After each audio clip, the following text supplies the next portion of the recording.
Okay, alright, shout out, video, the next shout out video. So, this is gonna be, something a little different.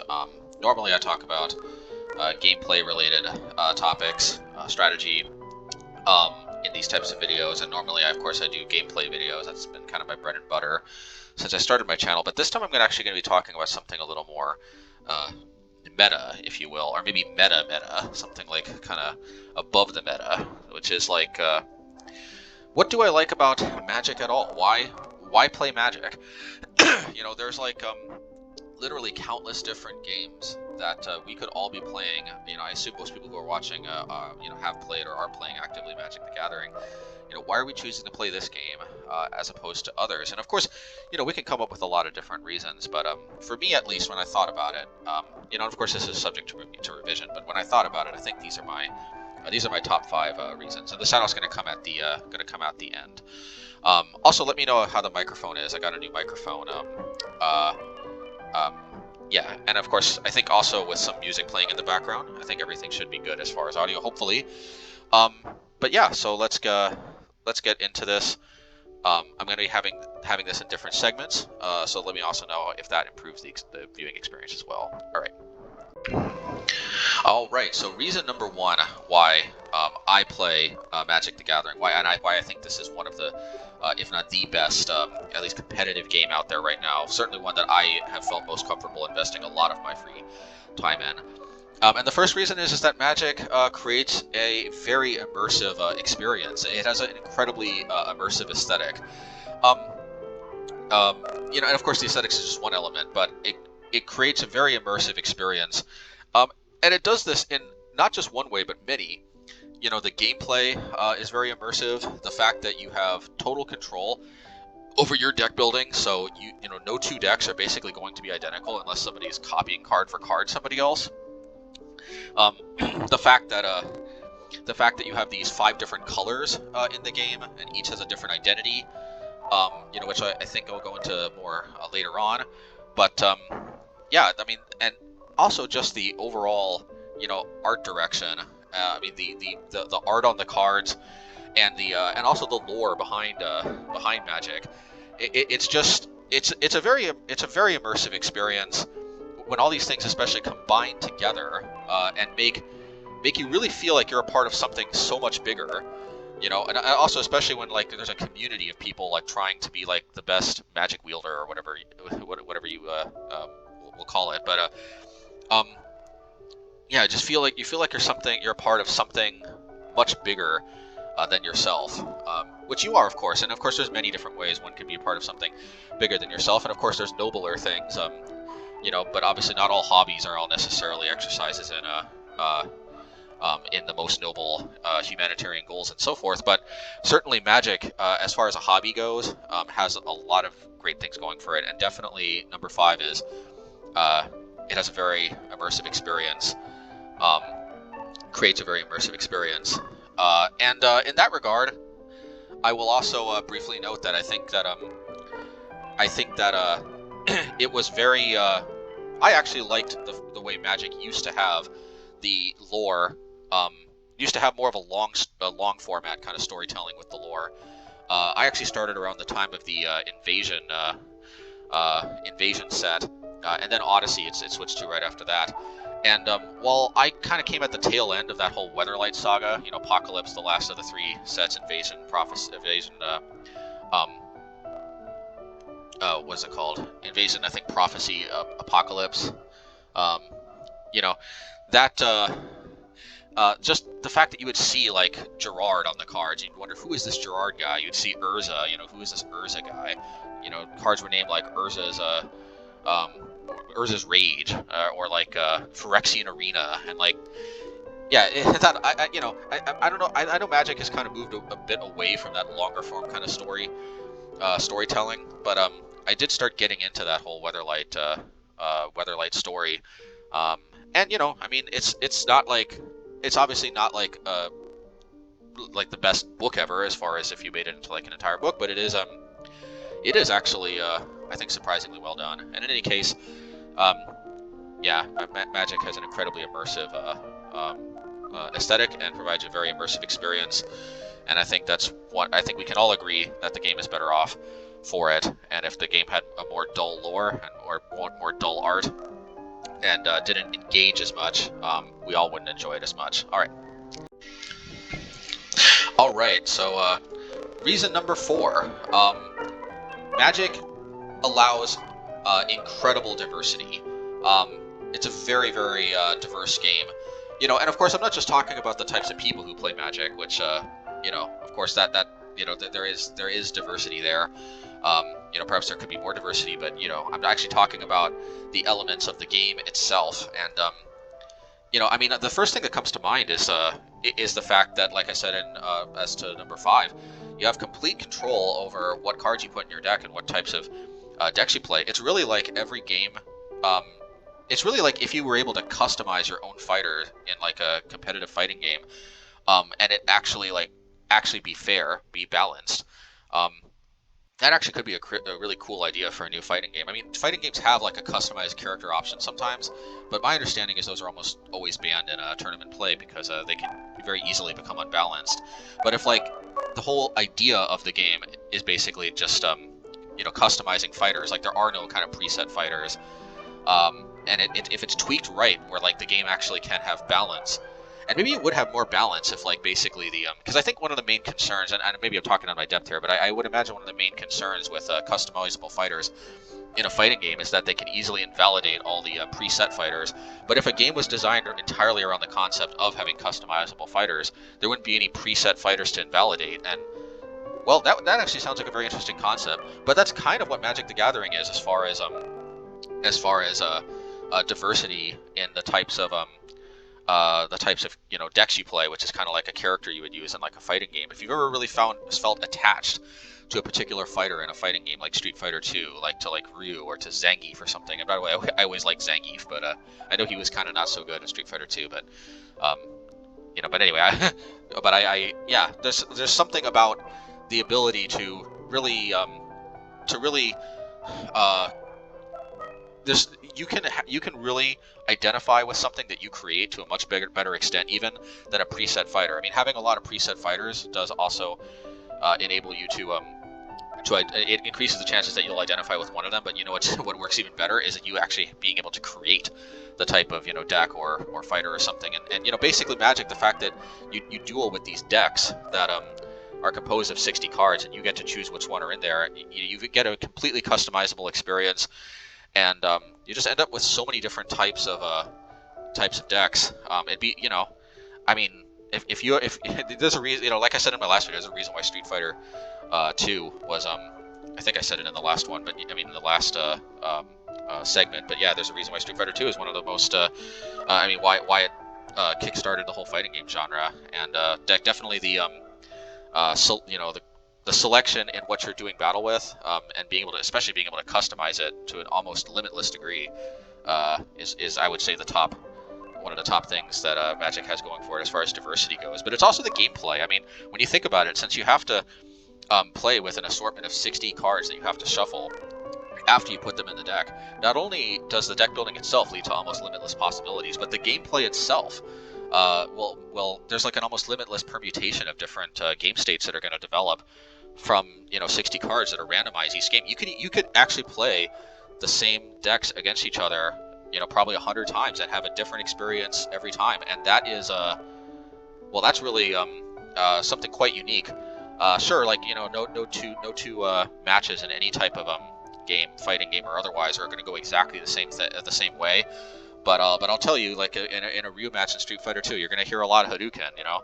But you know, in a Magic deck, you may not necessarily see a lot of Turn 1 Goblin Guide. You certainly won't see as many Turn 1 Goblin Guides as you will Hadouken in Street Fighter 2, and that is something quite unique about Magic, and I love it to death for that. You know, but I'll get more into this later. But you know, also there's the colors of Magic, each one, you know, representing something different, and you know. That kind of goes to deck building, but it is worth noting that the fact that you have a lot of different types of styles to choose from as far as which color you choose to play or which combination of colors, you know, it's kind of a subset in a way of deck building, but the colors provide another great aspect of diversity in the game. and can also help speak to a number of different players with the different types of identities they have, the degree of control you want over the game, like blue, how much information you want to have from the opponent, and how much you want to influence the cards in the opponent's hand, like black. The extent you want to like influence, I guess taxing and like the board state, and like I guess white is kind of like influencing what players can and can't do on the board.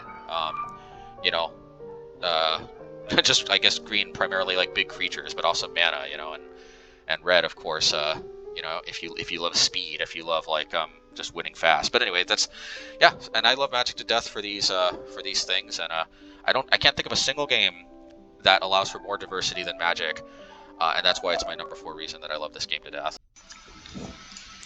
Okay, and reason number 3 why I love this game to death and why it's one of my favorites is that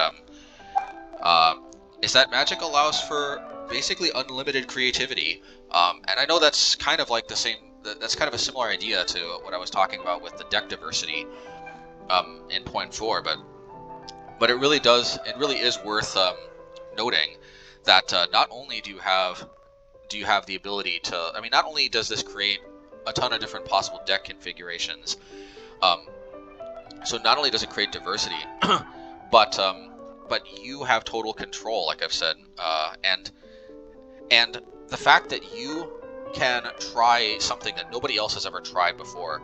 You can try cards, you can try different combinations of cards, you can try different concepts, there's a lot of different resources in Magic. There's life total, there's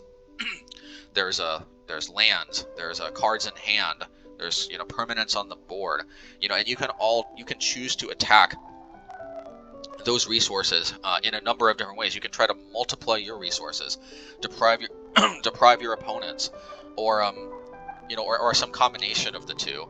But you can, but at the end of the day, that allows for almost an unlimited amount of different types of strategies you can pursue. Like I kind of also talked about with the different colors.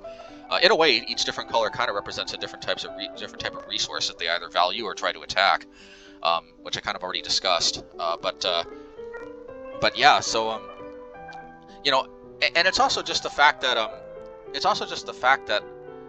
there's, with so many cards, there's so much exploration in a way to be doing. But that's yeah, I'm going to focus primarily on the creativity, and well, I don't know that there's that much more to say other than just that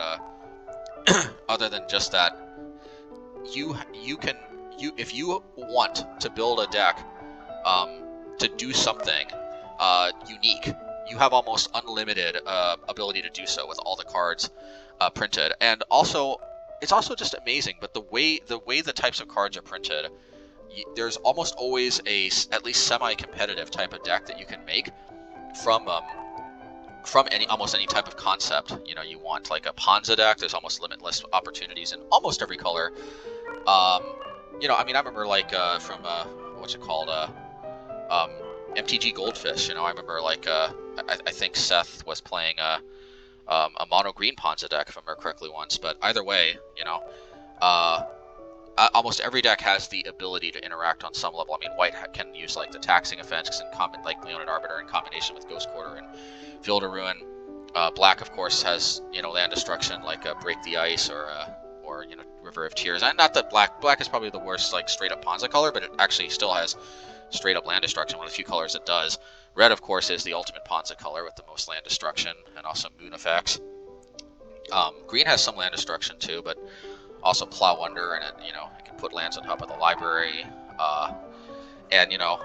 Blue has like Spreading Seas types effects, and now with Receding Dockhand, like a Receding Port type of effect too. So like there's a lot of possibilities like just with that. But there are many more than just that. You can make like an aggro deck in each different color.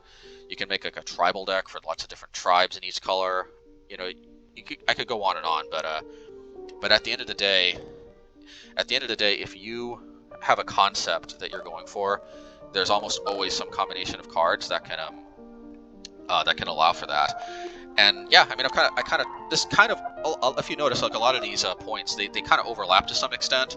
So yeah, creativity is kind of one of the things that underpins all of this. But it is worth noting that no other game kind of allows you to kind of be an artist almost, and really like your deck is almost kind of like it's not just like an implement of weaponry in the game. It's also like a work of art, which actually, by the way, I heard that real life swords and weapons a lot of times also could sometimes be a work of art, at least particularly for like the elite, the knights and I guess generals, and like for the elite members of the militaries in the world. A lot of times the weapons were also kind of stylized, and well, anyway. But yeah, but Magic definitely takes that to a whole new level as far as gameplay is concerned, and that is the third reason why I absolutely love it to death. All right, and reason number 2 why I love this game, why it's one of my favorites, is that MTG it makes for great stories. You know, games in Magic do not just necessarily turn into like, I mean, there can be like a technical element, and if you want a good example of a technical element, like for example the old Canadian Delver type decks in Legacy, where a lot of the times they were battles over when you crack your fetch land and when the opponent plays Stifle, and fetch lands, by the way, you can tap them and search for a card. I mean, I think we all kind of know, but Stifle counters an activated ability for 1 mana. So obviously one of the main purposes is to prevent people from being able to fetch a land with the fetch land. But yeah, Magic. But even there, sometimes there can be great stories. Like how patient you were with holding up your fetch land and not cracking it into the Stifle until you constrained them on mana enough that you could actually get through something. And but also there can also be very epic games, and I mean, like if it's for example like a tribal match-off like Merfolk versus Humans, I've had some incredibly epic games where I remember like the opponent just amassed this huge army of humans, but I had like I think a Master of Waves with like a gazillion tokens, and I think they were waiting for like one of their Deputy of Detentions or something to go after the Master of Waves or something, and I was just waiting for a Lord or something, and just these huge armies like staring across from each other, and then I drew a Lord, or maybe it was a Spreading Seas, I can't remember, but one or the other. I was waiting for either Seas or a Lord, and I remember something like my bad. It's funny, you'd think I'd remember this more, but I remember actually I think the opponent won, because I think the opponent mentioned something when they drew like their Deputy Detention or whatever it was. Actually, I think the game's even recorded, so maybe it wasn't Deputy Detention, but somehow they were waiting for something and they drew it, and I remember they said the age of humans has begun, or something like that, or it was more than just that, like the age of monsters is over or something. The age of humans has begun. I don't think it was monsters, but it's like from the Lord of the Rings, and it was like because I was saying like, man, it's been a while since I've had such a. I think I said, man, it's been a while since I've had such an epic battle, like this. But I guess the humans win in the end or something, and then he quoted some line from the Lord of the Rings about how like the age of humans has begun or something like that, and and yeah, just to made me think of that like final battle in the Lord of the Rings, and like I guess Merfolk aren't goblins, but it was kind of. Yeah, I don't know. You just remember things like that. I mean, you maybe don't remember all the details, but just definitely the fact that there was huge armies staring down, and that a comment like that can sometimes. It's surprising how much you really remember things like that long after it happens. That also reminded me when it happened about something about one of my first experiences playing, which probably shaped. One of the reasons why I even got hooked on Magic in the first place, why this became like such a treasured hobby for me. I remember that when my brother was teaching me how to play Magic, one of the very first games of Magic I ever played, I was playing, I think, a Phantom deck, like a green and white Phantom deck. Or I don't know if it was even multicolor. It might have been mono green, but either way, he was playing a deck. I don't know if it was a dedicated Phantom deck or not, but he was playing a deck that had green, and was mostly dedicated to creatures. And I think pump spells. Like I remember Elephant Guide, that gives +3/+3, and whenever it dies, create a 3/3 elephant token. But I remember that one of the creatures he had in the deck was a Phantom Nantuko, which is 3 mana for a 2/2. It had the Phantom ability, which is it comes into play. It's actually 3 mana for a 0/0, but it comes into play with 2 +1/+1 counters. And the way the Phantom mechanic works is whenever the creature is dealt damage, prevent the damage, but you move a +1/+1 counter. It's kind of like Persist. I heard actually Persist is basically the way they wanted to make the Phantom mechanic, but at the time, Wizards had the policy of not using -1/-1 counters anymore, so they had to implement this idea of a creature not dying but kind of coming back weaker through +1/+1 counters instead of -1/-1 counters. And I think we can all agree Persist kind of implemented that idea a lot better. Which, to my understanding, is basically that they made that possible because they created a new rule where +1/+1 counters and -1/-1 counters would cancel each other out, which made it a lot easier to keep track of board states. I think that was philosophically their biggest problem with +1/+1 and -1/-1 counters. It was hard to tell which type of counter was which, but if they canceled each other out, suddenly it was much easier to keep track. Brilliant idea for them, by the way. Sometimes you got to give credit where credit's due, and But anyway, and also they decided definitely don't use these +1/0/1. +1/+0 counters or +0 -0 counters. They used to have those, and they were just like, oh, that's a big mistake, So as long as they keep it just +1/+1 and -1/-1, it seems to have worked just fine.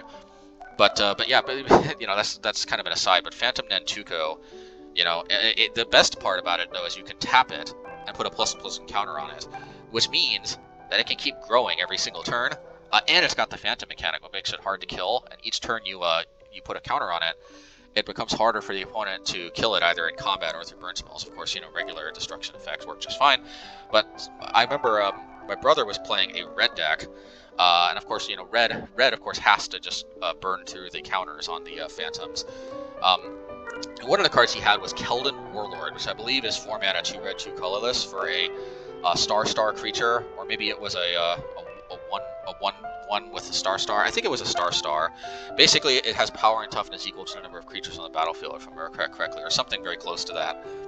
And what this just ended up making happen was my brother had like a humongous Keldon Warlord because he also just kept playing more and more creatures. It was like a dwarf. It had like a lot of dwarves. I don't know if it was a dwarf deck per se, because obviously Keldon Warlord is a barbarian. I think it was a barbarian deck, yeah.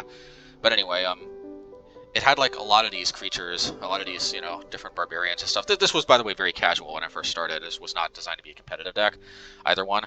But yeah, eventually the Keldon Warlord became so massive that it could basically attack through anything. The other creatures couldn't attack because they would all just get blocked by something bigger, and it wouldn't be a favorable trade if either of us attacked. But the thing holding the Keldon Warlord back was the Phantom Nantuko, which could keep indefinitely blocking and then tapping, and putting a counter on it. So basically, the Keldon Warlord couldn't get through, and I think I got multiple Phantom Nantukos. I can't remember who won, but I have this feeling I might have, because somehow I might have been able to build up a gigantic Phantom Nantuko while the other one was blocking, and then somehow given that trample. Either that or my brother drew enough light lava axes, 5 mana for 5 damage sorcery. Again, these were designed to be casual decks, but it's just funny that I remember who won that. But what's more important for that game than who won was just the fascinating, aspect of what was happening, and the fact that it kind of made for a story like that, where this individual phantom creature was holding back this giant barbarian, and the decision of whether to attack or not, and how it kind of stalled out, and Anyway, but yeah, stories are like all these games that we play. They can lend themselves to these stories that we kind of never forget. We forget some details sometimes, but there's just things about the things that happen in our matches. They just they stick with us. Or top decks. When we just top deck this card that we just absolutely needed to win. And I think we all remember the story of it's Lightning Helix, where the opponent was basically completely out of the game, and then he top decks Lightning Helix, and then goes on to win. And Lightning Helix, of course, being 2 mana for 3 damage, gain 3 life, red and white. But anyway, or also just kind of the story of Magic in the game itself. How, for example, Jace and Stoneforge Mystic were dominating the format for such a long time, or how Fairies was dominant, or how Ramanap Red was very dominant, or Pack Rat, or these narratives develop too. It's also just which, I mean, that's kind of tangential in a way. You wouldn't play the game just because these kind of I mean, that happens in every game. I mean, certain fighters in fighting games are kind of overpowered. For example, in Street Fighter 2 HD Remix, um, Akuma was like playable briefly because it was thought that he was balanced, but then it became apparent that he wasn't. So there was this period where he was legal for a while, and that led to stories. And Magic is kind of like that before cards get banned, like Eldrazi Winter and so forth, when Eldrazi was running rampant. Anyway, but yeah, at the end of the day, very few games I think ultimately actually end up making such amazing stories in like how the games play out. What's going on in the game at the time. And actually, it's worth noting that there was a period where I almost played no Magic, actually. But the reason why I never gave up on Magic and why I actually came back and why I'm playing today, it was actually kind of when I went to college, through higher education. I didn't play Magic mostly. I can go into more detail about that later because I say mostly because it's a little qualification. But throughout much of my higher experience, my higher education, I didn't actually play Magic much, but the thing that made it so that I never forgot about it, and it was kind of inevitable I would come back, is that I kept reading articles online, like Star City Games, Channel Fireball. Those are the two big ones, but sometimes the Mothership, Magic the Gathering Online. But like the fact that there was these well-written articles, like I remember Mike Flores, I think. Some of the best articles I've written, just the prose, just how he set up these narratives for like what was happening in the game and analogies to what was happening in the world. Or also shout out to Caleb Dunbar too. I think he has a very good YouTube channel out here too, so check him out if you're interested. But man, did he write killer articles for Channel Fireball. So Caleb, if you're listening, which you never know, he might be, but I doubt it. But yeah, man, excellent articles, man. You're one of the reasons why I'm playing Magic today. Obviously my brother is the number one reason, but you're actually up there too, because you and Mike Flores and others, your articles, I remember one article you had was like Magic and chess, and also just sometimes theory articles, and you don't really see much of that, I think, outside of Magic, although admittedly I haven't necessarily followed a lot of other games super closely, but certainly Magic has quite a community of introspective thinkers who write amazing articles, including Caleb, Mike, and many, many others. But yeah, just the fact that just keeping up with the game and just following what was going on, and people, talking about the philosophy of why it's bad that one color is dominating, or what makes a color dominant, or or sometimes you just get opinion pieces like Mark Rosewater, of course, himself. You say what you want about Mark Rosewater, but he writes excellent articles. I mean, I remember one article I'll never forget is he wrote about obviously he wrote about the philosophy of the colors, which is one of the reasons I even know about it, but also he wrote this article about how lessons he learned from Magic, or what was it like? I just remember that he told a story about how I think the number one lesson that he remembered is sometimes you think something's a lesson, but then it really isn't, because he told a story about how he met his wife, and he kind of just I can't remember the whole details, but he ultimately just ended up having the courage to just kind of ask her out, and I think previously something like that kind of didn't work out for him at all, and but it did with his wife, and so he thought he learned a lesson before, but then it turned out he really didn't. So the ability to reevaluate lessons, and realize that you may not have learned the correct lesson the first time. So, but yeah, I mean, that's neither here nor there. But but it is worth noting that articles like that are one of the things that kept me in the game, and that's the reason why that's the number 2 reason why I think Magic is one of the, if not the greatest game, and why I love it to death, is that it makes for amazing stories, and I don't think any other game really quite has the level of story. It really creates the amount of stories that Magic does. I mean, aside from the lore itself, which I've already gone over, but just the game itself creates stories, and boy, what a story-making machine that is, and that's the second reason I love it to death. All right, and finally, the final reason why I love Magic the Gathering to death, why it's one of the best. When I really thought about it a lot, I think this has got to be my number 1 reason. Magic is an adventure. The game itself is a giant adventure, but unlike games like, for example, well, it's not kind of fair to compare Magic to like a single player game because like Legend of Zelda games are like something else I could talk about for hours and hours. But as far as competitive games go, I think other than like a massive, I don't even know if you call that competitive, but Magic almost feels kind of like a real life RPG, a real life like MMORPG or something. The game itself is an adventure. I mean, it goes from the bottom all the way to the very, very top. It goes all the way from the individual games that you play, all the way to just being a Magic player. All of it is an adventure. From top to bottom, from the bottom to top, it's all an adventure. And like on the very bottom, the games, the games are just I mean, like, they're ultimately, if you think about it, they're like a quest to reduce the opponent's life total from 20 to 0 and all the different ways you go about it, which I've talked about before. But there's just like, there's almost always like a story element. There's an adventure to like how that happens, turn by turn. I mean, obviously lots of games have turn-based structure. Some games are real-time, obviously. And I do love me my real-time strategy and obviously fighting games, which have to be real-time. But there is something to be said about like these turn-based games, and Magic, I think, has got to be one of the, if not the best turn-based game. Certainly, if not one of the best overall games of all time. But even the turn structure lends itself to being an adventure because like everything that happens can be plotted on a timeline. This happened then. This happens later. So there's a story that develops from the very first land that you play. I mean, there's like an adventure that develops from every first land you play to the very last point of life that you drain from the opponent, if you drain it, if you're victorious, or the last point of life they drain from you. Everything is a quest. Everything's an adventure. Everything can be plotted from start to finish, and you can track it too. You can see where you might have gone wrong, or where it is that you made the right call. Which is kind of like a story, like my point too. But it's also an adventure.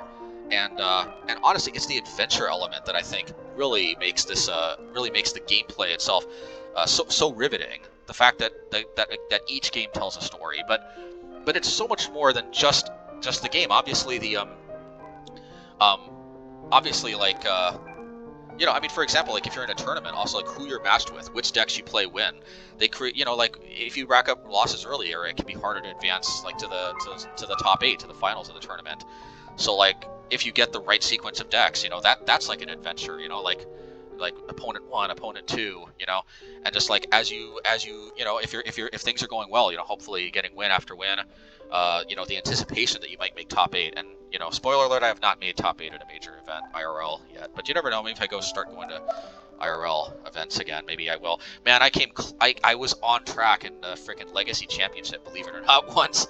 It was, believe it or not, like a semi-budget Merfolk type deck, but that's another story. I think I lost my first one, but then I think I rattled off like 5 wins in a row or something, and everybody was saying, you might make it, but then I think I lost my last 2 or something, and it was like, oh man, such a disappointment. But I was actually possibly on track to making top 8, and the feeling is like unbelievable. I don't think you can even describe it. And so there's just an adventure in just playing like the competitive element.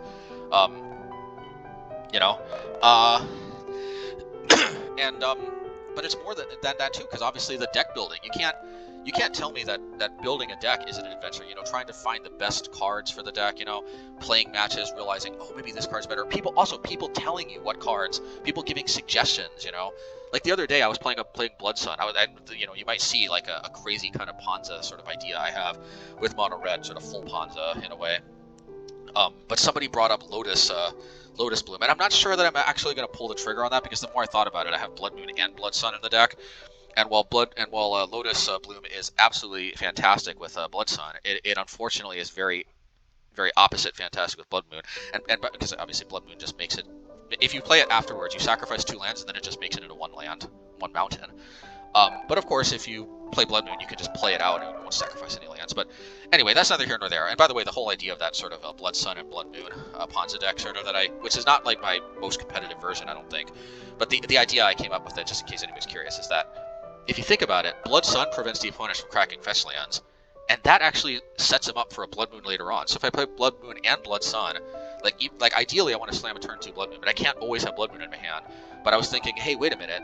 If I if I play Blood Sun and Blood Moon, because I thought, how do they work together? At first, I thought maybe Blood Sun doesn't work well with Blood Moon, because sometimes Blood Sun, if it's really firing on all cylinders, they like have all fetch lands, and they like only get to crack one, and they can't crack any other one. And if you play Blood Moon, at least they get access to more red mana, which they can use for generic. But then the more I thought about it, I thought about like most of the time, I think they actually work together, and I'll explain how. Excuse me, because what's the main thing that you want to do before you get Blood Moon down? You want to somehow prevent the opponent from cracking fetch lands, because that's how they get their basics, and that's how they get out from under a Blood Moon block.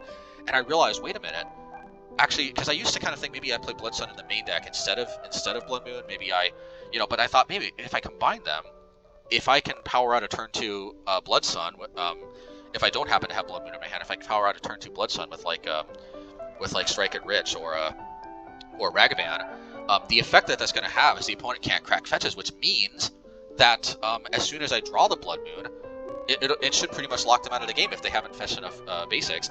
And actually, sure, I don't think the deck is the most competitive version, but the concept actually worked out. And I thought this was, when I started saying this, I thought this was kind of a tangent, but actually this goes to this being an adventure, because I had a concept, which is also, you could also say is kind of a story and a creativity element. Like I said, all of this kind of does tie together. But there's an adventure element where, I had a concept, mono red Ponza, with Sun and Moon Ponza even. Like I called it Sun and Moon Ponza. I mean, even just the naming of the deck lends itself to an adventure. I thought of an idea, and then I start testing, and then, hey, this might actually work. And then somebody makes a suggestion, which, many suggestions I've incorporated, and I appreciate so much when all of you guys make suggestions, when all of y'all make suggestions. But yeah, anyway, so the opponent, it was a friendly game, even though they lost. They recommended maybe Lotus Bloom, not Lotus Bloom, Lotus Field, which is a land. Comes into play tapped, and when it comes into play, sacrifice 2 lands, and then you can tap, add 3 mana of any color. The point is, Blood Sun makes it come into play untapped and add 3 colors, because Blood Sun prevents shuts off all activated abilities of all lands that aren't mana abilities, and it draws a card for 3 mana. And of course, Blood Moon just makes all the basic lands mountains. But the idea is that, Lotus Bloom would just come into play untapped and without sacrificing lands and add 3 mana under Blood Sun. But again, the fact that it does not synergize with Blood Moon works against it. But the point is that, this is not an uncommon occurrence where players are making suggestions of cards, and like a Dreneth Magistrate, for example. Trying to remember who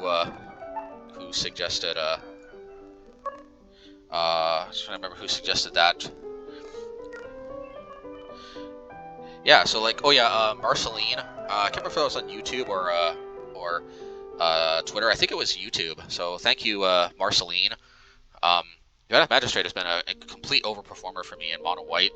And just the fact that players, and there's been many others. It would be too much time for me to go over everybody who's made any suggestion. But of course, I can't not mention Dylan Cruz from Dylan MTG, who on Twitter recommended Hammer Bogarden. Believe it or not, my resurrection of Hammer Bogarden was not initiated by me originally, just on a whim, saying, hey, why don't I play this card? It was actually Dylan Cruz, another YouTuber, who was commenting, because I was talking about creativity, not creativity,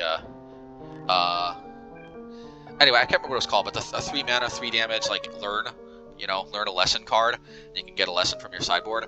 And, I'm just like, man, I love this card, but I want a card.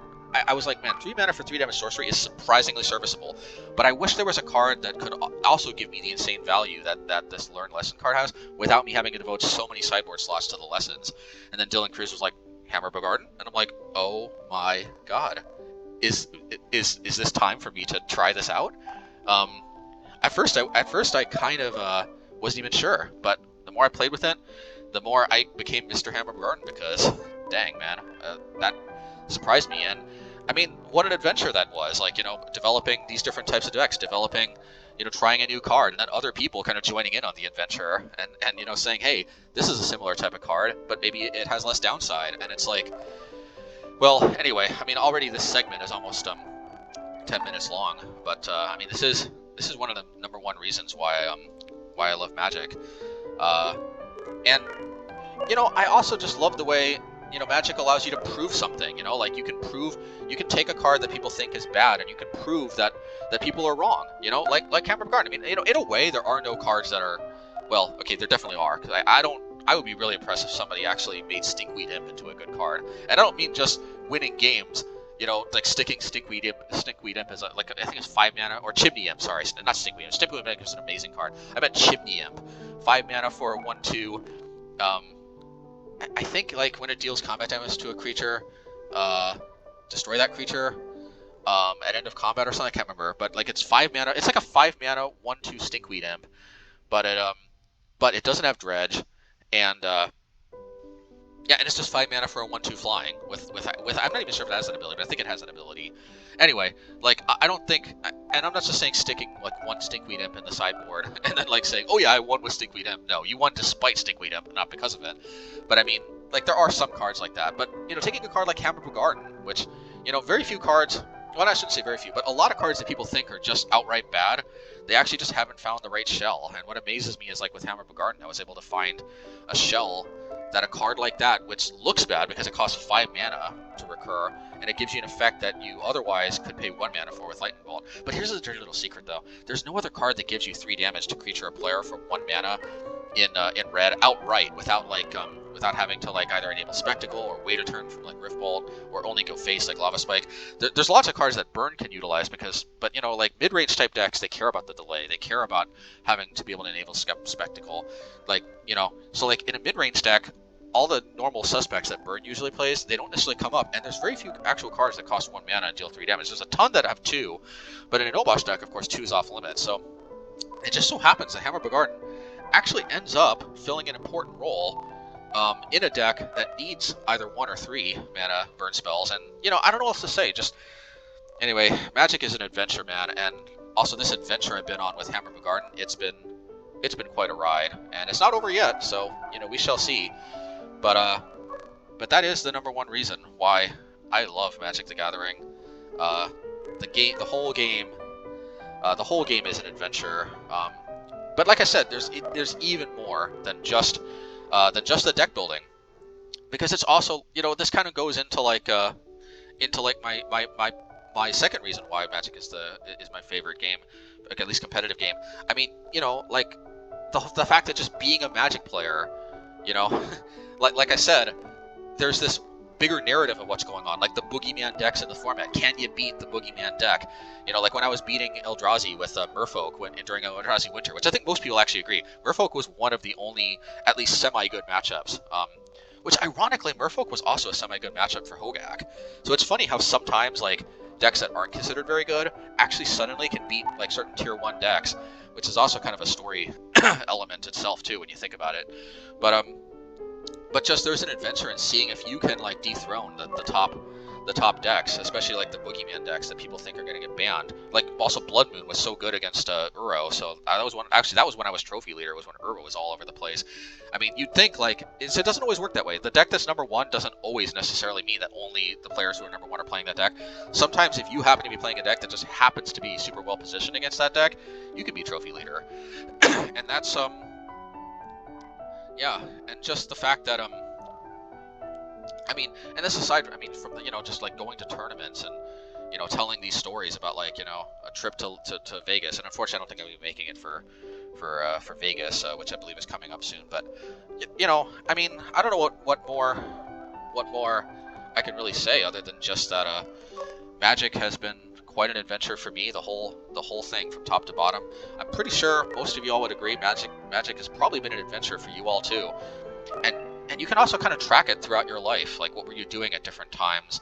What has Magic meant for you at different times in your all lives? I know for me it was mainly a way to bond with my brother and his friends and my friends when it first in the early stages when I first was learning. It became a way for me to kind of just read interesting articles and kind of like keep up with some aspect of gaming culture, so to speak. Even when I didn't really have time to play a lot of games, like when I was going through higher education. And now it became a way for me to like, I don't know. Now it became a way for me to explore the competitive side more. And I did get into competitiveness before, but you know, go more all in instead of just an occasional tournament here and there. Which, if you think about it, I think going like 5-3 or something in the Legacy Championships, that's actually probably not half bad, considering like I basically had no prep other than, I forget, like, considering that I had only a fraction of the ability to prep like I do now. I didn't have Magic Online back then, but anyway, well, I mean, that's neither here nor there, but like it's all an adventure. I love it. Um, and sure, like single player games like Legend of Zelda, Ocarina of Time, Majora's Mask, Link's Awakening.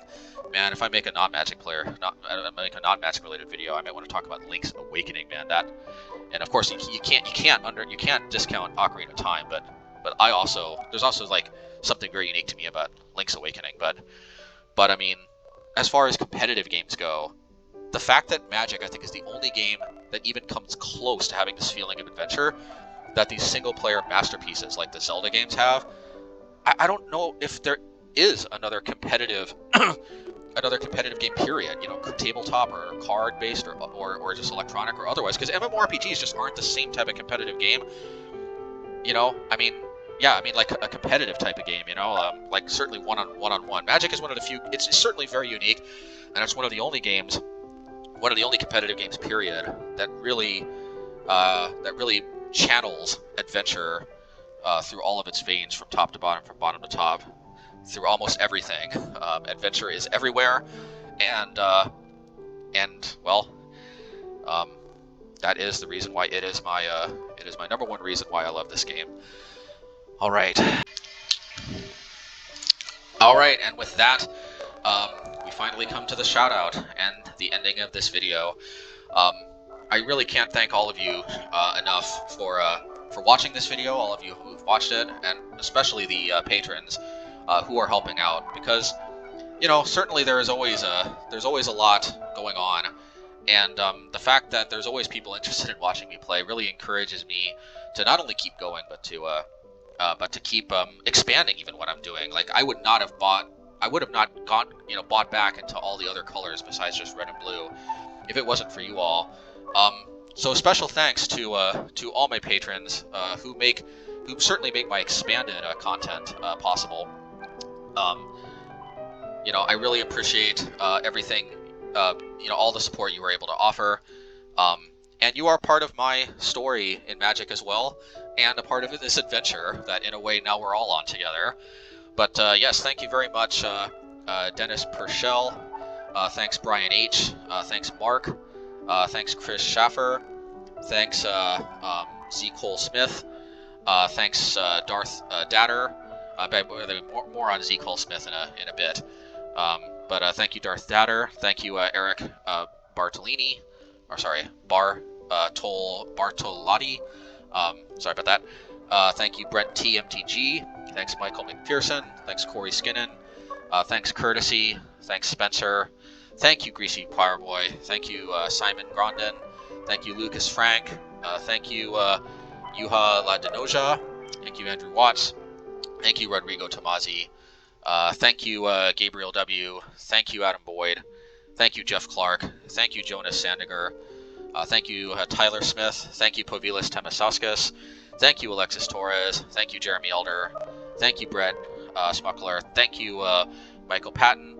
And I don't think I miss anybody, but thank you anybody who I may have unfortunately missed. It's amazing to me that I have so many patrons, and I can't thank you all enough. And I would also like to give a special shout out to I would also like to give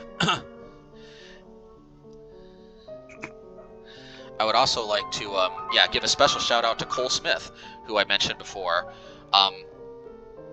because actually apparently it was his birthday sometime either last week, well actually I guess if this goes up on Sunday, the week before last week, or sometime before then, because I understand this even when I got the request, this would be a belated birthday shout out. But thank you so much, Cole. And thank you, Storefront Church, for letting me know about this. Actually, I think he's Lucas Frank. But excuse me if I'm missing that. But missing who, which one of my patrons this is. But thank you so much. I appreciate both of your support. Oh yeah, and thank you, of course. Shout out to Cole Smith's wife. I think her name is Danny. Excuse me if I somehow misunderstood anything, but yeah, shout out to Cole Smith and his wife Danny. I really appreciate all of your all support, and I hope you all enjoyed this video. This was something new for me, and you know, I do think about things beyond just the strategy of the game, obviously, and these are the things, kind of the kind of meta for me that I really love about the game. And if you're interested in seeing more content like this that goes beyond necessarily just the game, just the mechanics of the game itself, then let me know. I hope you all have a wonderful week, and take care, everybody.